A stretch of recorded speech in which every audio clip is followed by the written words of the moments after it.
బాల్య వివాహాలపై ఈటీవీ తెలంగాణలో ప్రసారమైన కథనం సీనియర్ పాత్రికేయుడు అరుణ్ సాగర్ పేరుతో ప్రెస్ అకాడమీ ఇచ్చే పురస్కారానికి ఎంపికైంది. మహబూబ్నగర్ జిల్లా మద్దూరు మండలంలో బాల్య వివాహాలపై వాస్తవ చిత్రాన్ని ప్రతిబింబిస్తూ మూడు ముళ్ల శాపం పేరుతో కథనం ప్రసారమైంది.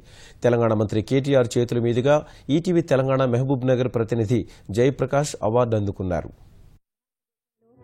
ఆసియా ఖండంలో బాల్య వివాహాలు ఇంకా ఇప్పటికీ చెప్పుకోదగ్గ స్థాయిలోనే ఉన్నాయి.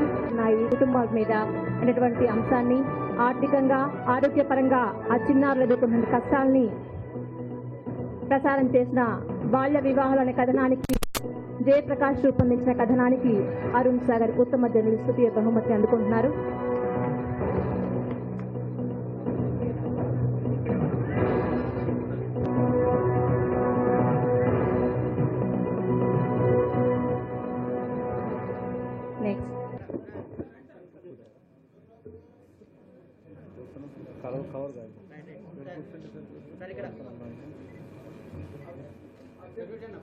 ప్లీజ్